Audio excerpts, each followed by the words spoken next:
हमारे जंगलों में ऐसे बहुत से राज दफन हैं जिनको अगर खोला जाए तो कयामत आ जाए।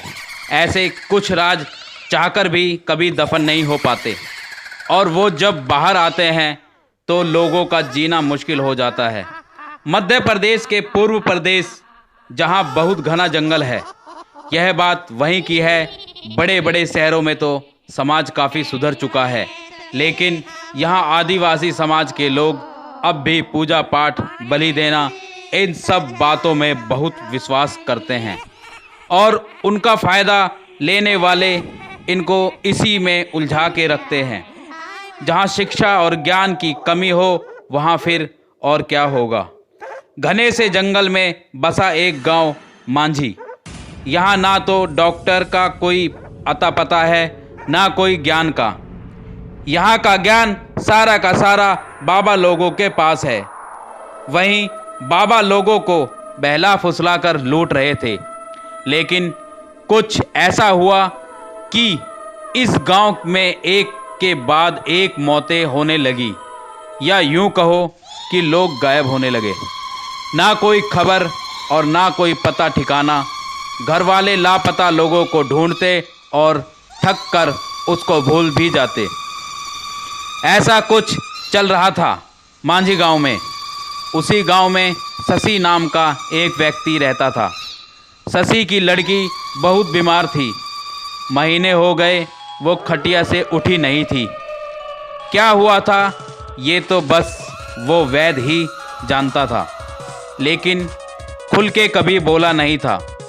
घर का जो भी बचा कुचा सब दांव पर लग चुका था, लेकिन शशि की लड़की में कोई बदलाव नहीं आया था।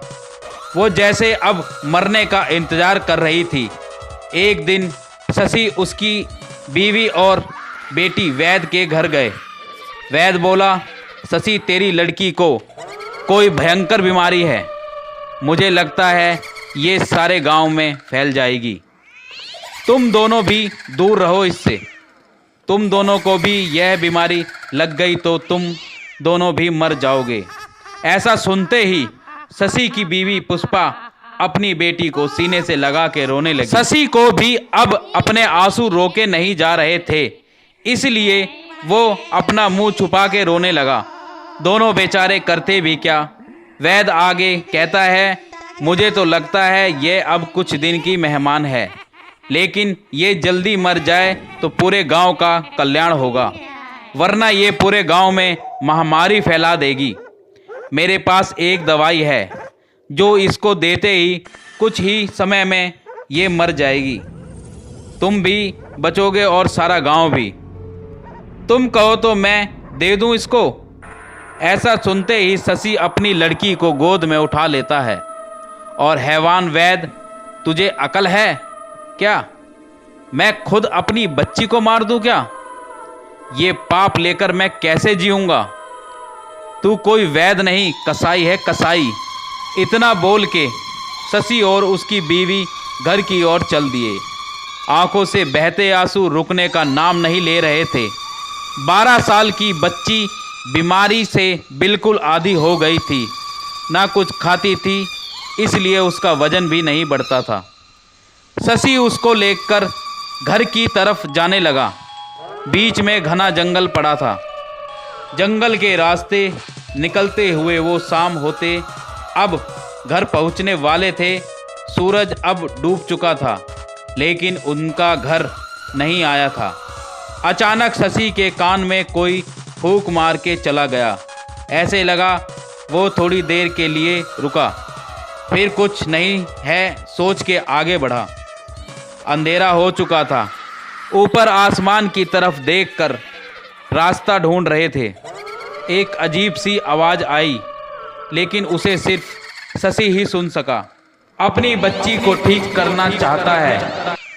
वो आवाज़ बहुत ही डरावनी सी थी, मानो कितने सारे कौवे एक साथ चिल्ला रहे हो।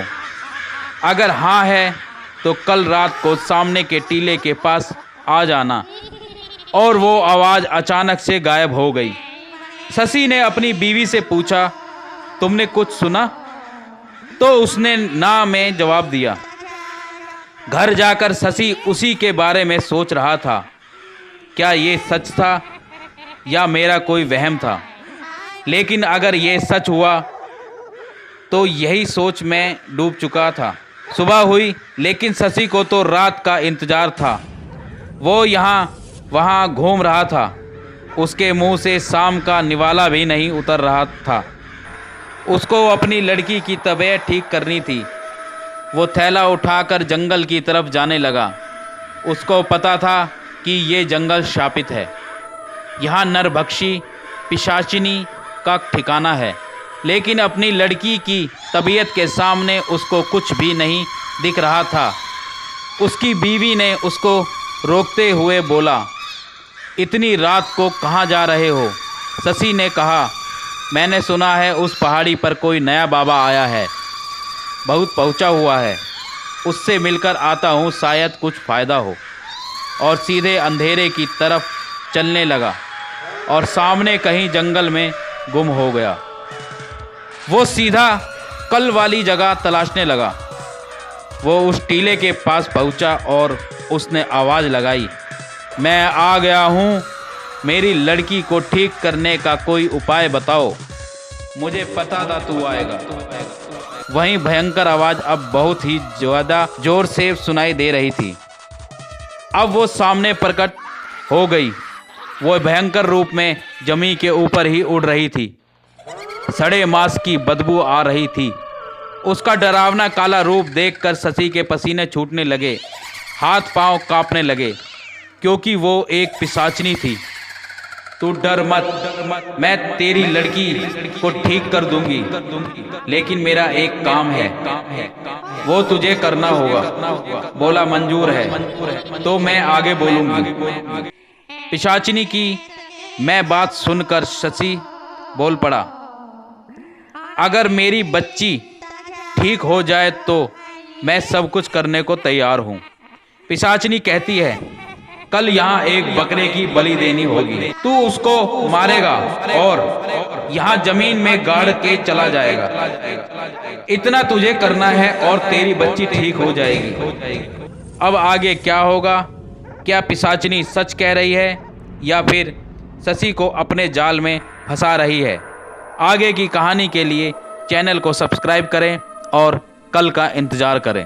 अगर कहानी अच्छी लगी हो तो वीडियो को लाइक करें और कमेंट में बताएं, अगर आप शशि की जगह होते तो क्या करते।